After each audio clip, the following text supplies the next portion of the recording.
biased po ako. Paborito ko po talaga ang Eden cheese. Pero after ng Battle of the Brands na ito, nagbago ang isip ko. Magbabago rin kaya ang isip mo? Tara, test natin kung alin nga ba sa mga kesong ito ang pinakamainam na gamitin sa paggawa ng cheese rolls o sa pang-topping ng ensaymada o sa pang-filling ng cheese donut. Yung flavor niya in comparison dun sa cheese rolls ng Mary Grace. Siya yung pinaka-firm pero habang inunguya mo siya, silky siya. Sa lasa, talaga siyang totoong cheese. Oo nga. Totoo. Pagdating dun sa bilis sa pagka-dry, ang pinaka... So in conclusion, here are my recommendations. By the way, technically, hindi po cheese ang mga ito. Sila po ay tinatawag na processed cheese, which just means na may halo po siyang water, oil, and starch. So, hindi siya puro na keso. But for all intents and purposes, tatawagin po natin siyang cheese or keso dito sa video na ito. Simulan po natin sa presyo. Ang pinakamahal po sa anim na ito ay itong QBB. 73 pesos for 200 grams. Tapos, hindi po nalalayo ang Eden cheese, which is 56.50 pesos for 160 grams. So, kapag kinompute nyo po yung per gram, halos 0.01 lang yung difference nila. Ang pinakamura po ay yung ating big time na cheese. This is 38 pesos for 160 grams. So, medyo mas malayo yung presyo niya actually compared dito sa 5.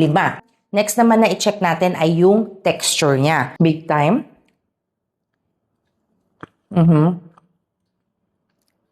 Mapapansin mo agad sa kanya, hindi siya nagme-melt in your mouth.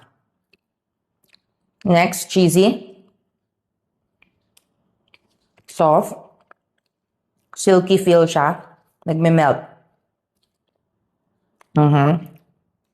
Keso.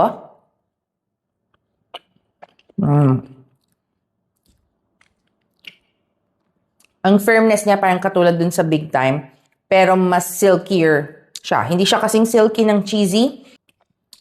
Danes.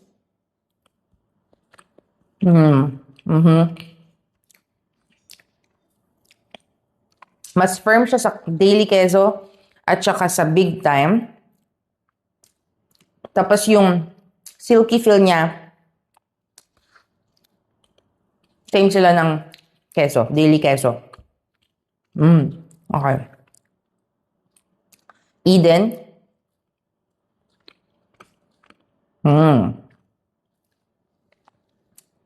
In-expect ko na yung Eden yung pinaka magiging soft and silky.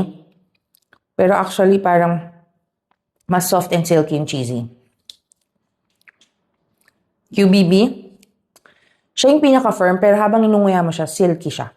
So yun yung textures nila. Ayan, so meron po tayong guest na taste tester dito. Ang pag-uusapan naman natin ngayon ay ang flavor. Pagdating po sa flavor, may dalawang levels po tayo na titignan. Yung flavor niya lang talaga as is, at saka yung flavor niya in comparison dun sa cheese rolls ng Mary Grace. Kaya meron po ako ditong mga sample na cheese roll na ang ginamit ko ay itong iba't ibang brands ng cheese. Simulan natin ulit sa Big Time.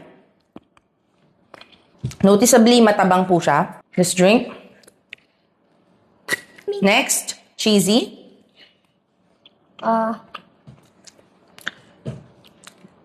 Wala akong malasahan masyado. May konting hint ng dairy. Pero, mahinhin lang. Pero yun, mas maalat siya kaysa sa Big Time. Tapos, daily queso. What's that?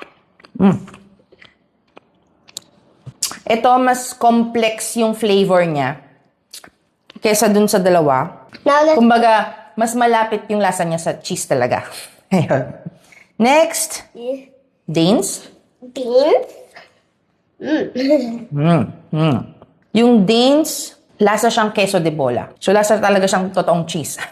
Hindi ganun kaalat, pero yun, yung linamnam ng cheese, nandun. Next, Eden. Eden? Is that Eden? Malapit ang lasa ng Eden cheese doon sa cheesy. Mas intense lang yung lasa ng Eden kaysa sa cheesy. Pero yung lasa niya is more on the milk flavor instead of cheese. Tapos, Maalat siya. Tapos last, QBB. Mm. Yung QBB, tsaka Eden, parang magkalasa sila. Ang difference lang yun nga yung texture. Yung Eden is more of soft. Patikman. Tapos yung QBB mas firm. Patikman lang. Okay? Oo nga. Totoo. Totoo. So in summary, pagdating sa flavor, ang mga lasang, merong lasa talaga na parang cheese, yung parang may fermented na lasa, is Danes, number 1. Tapos, next doon ay itong Daily Queso, tsaka Big Time. Yun yung Magkapareho sila. cheesy talaga yung lasa niya. Oo. Itong cheesy, Eden, tsaka QBB, more of milky yung lasa niya. Ayun. Yun yung masasabi ko sa flavor.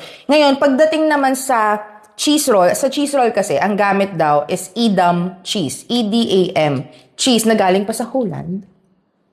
Ayun. So, tignan natin. Ngayon, i-compare naman natin itong mga cheese rolls na to na gawa sa iba't ibang brands ng cheese sa Mary Grace. Ayun.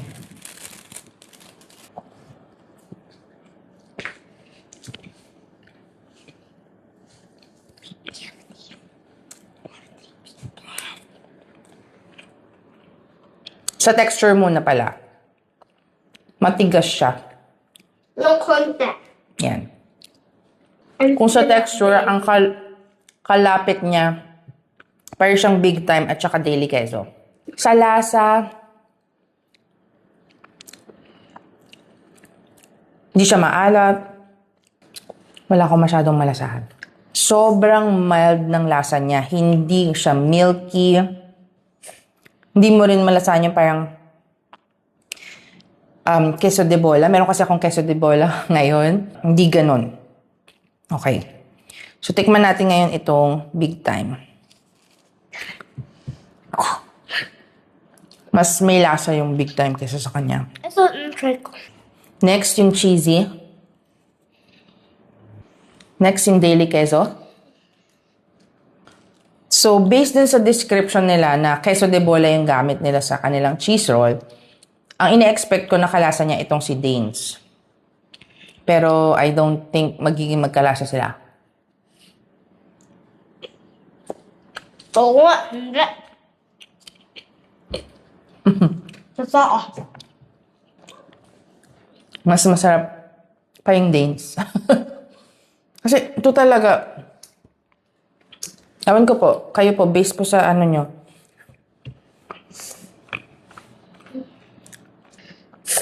Ito naman yung Eden. Yung Eden talagang very melty.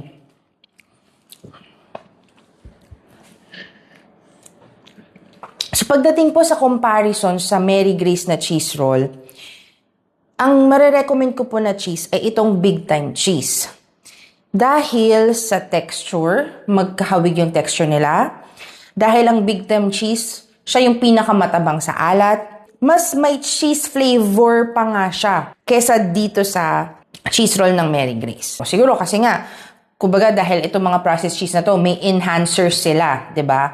Kaya mas parang cheesy pa yung flavor niya kesa dito. Next po na tignan natin is yung gaano kabilis siyang nagda-dry or mabilis ba siyang mag-dry. Importante yon kasi kapag igagadgad nyo siya sa taas ng inyong ensaymada or pichi-pichi, dapat hindi siya madaling ma-dry. Ito pong mga cheese na ito ay nakakip na sa ref for 2 weeks, ganon. So, makikita nyo na may konting dryness na siya. Okay? So, tignan natin. So, si Big Time, ito yung itsura niya. So, makikita nyo may darker na parts. Yun yung nadadry na. Okay? Tapos, ito si Cheesy. Ayun din. Makikita nyo may darker na part siya. Dry na din siya. Ito si Daily Queso. As you can see, nag-break-break na siya. Dahil yun sa pagka-dry. Si Danes, yan. Oh, ito, dito lang sa edges. Pero kita nyo, nag-break din siya dito. Pero yung mga edges niya, dry na din. Okay. Si Eden Cheese, ito, nag-break na rin siya. May dryness na rin dito. Tapos, si QBB, ayan, nag-break na rin. May konting dryness. So, pagdating dun sa bilis sa pagka-dry, ang pinaka nag-dry out ay itong cheesy. Ayan. Leathery siya. Hindi siya nag-break, pero naging parang leathery yung labas niya. Tapos, ang pinaka-least na nag-dry ay itong Danes. Ito naman, nag-break siya, pero hindi naman masyadong nag-leathery yung labas niya. Ayun. So, pinaka nag-dry cheesy, next queso, tapos big time, tapos Eden, QBB, Danes. Next na itetest natin ay yung tinatawag ko na grateability o yung dali sa paggadgad. Kasi yung cheese, di ba, nilalagay natin yan as toppings, hindi lang sa ensaymada, pati sa spaghetti, sa mga pichi-pichi, at sa kung ano-ano pa. So, very important factor din yan. Unfortunately po, hindi ko pala napindot ang record dun sa part na ginagadgad ko yung mga cheese, except dito sa last part. Pero, I would have to say na madali lang pong igadgad lahat itong mga cheese na to, whether malaki yung butas or maliit na butas na grater yung gagamitin ninyo. Ang medyo may stickiness lang po ay yung QBB, yung Eden, at saka yung cheesy. Pero konti lang po, kaya hindi rin po magkakaroon ng issue. Bali, ang maganda pa pong gawin para talagang hindi po mag-stick ang inyong cheese sa inyong grater ay yung ilagay siya sa ref para mag-firm up siya at saka nyo po siya igadgad. Ngayon, isalang naman natin to sa oven para makita natin yung meltiness ng mga cheese na to. Meltiness. May word ba na yun? After 5 minutes sa oven, ito na yung ating mga ginadgad na cheese. Tikman na natin. Check natin yung kanyang texture. Mainit-init pa siya. Okay. Okay. As you can see, hindi siya ganun ka-melty. Cheesy. Ooh. Uy, mainit. Ito, yan. Mas melty. Yan. Nagme-melt talaga siya. Next, daily queso. Tignan ko. Hindi masyado. Parang nagme-melt siya, pero definitely mas firm siya sa cheesy. Next, Danes. Ito. Okay. Magkaano talaga sila? Magkapatid sila ng daily queso, yung sa texture. May meltiness, pero hindi kasing melt in your mouth ng cheesy or ng queso. Next, Eden. As you know, ito yung ina-expect ko na maging meltiest of them all. Okay. Okay naman, ayan. No? Nagka-come together talaga siya. Okay. As expected ko. Yung cheesy, pag hindi winorm, mas soft siya. Pero itong Eden, ngayon na na-warm siya, mas melty siya kaysa sa cheesy. Si QBB, sa pakiramdam parang dry siya. Hindi siya ganun ka-melty. Parang may pagka-chewy na siya. Ayun. So, in conclusion, here are my recommendations. So, pagdating po sa cheese rolls, I would recommend itong big time na cheese kasi siya yung pinakamatabang at similar yung kanyang texture dun sa texture din ng cheese roll ng Mary Grace. Plus, siya yung pinakamura. Kaya very practical choice siya. Tapos, pang topping sa inyong mga ensaymada, pichi-pichi, at kung ano-ano pa, ang ma-recommend ko po dyan ay ang Danes at saka ang QBB dahil sila yung pinakamatagal na nag-dry out or hindi sila masyadong nag-dry out kahit ilang days na silang naka-expose or nasa ref. Ang advantage ng Danes ay yung kanyang flavor. Right now, ito yung pinaka-favorite ko pagdating sa lasa. Pinaka-lasa siyang totoong cheese. Tapos yung QBB naman, ang advantage niya is firm nga siya, pero pag ninunguya mo siya, nagme-melt siya. Melt in your mouth din yung texture. So, bahala na po kayong mamili. Pero, pwede nating ipang tiebreaker dyan yung presyo kasi mas mura yung Danes. So, Danes ang panalo. Tapos, for filling sa cheese donut or sa corn dogs, ang ma-recommend ko po ay Eden dahil talaga namang melty siya, lalo na pag winarm. Pero, pag hindi warm, actually, yung cheesy, mas soft pa. At dahil mas mura ang cheesy, mukhang cheesy ang panalo dito. So, ito po yung ma-recommend ko. Again, for cheese rolls, I go for big time. For ensaymada topping, I go for Danes. And cheesy for donut na filling. I hope this helps. Don't forget to follow for more. So, ulitin.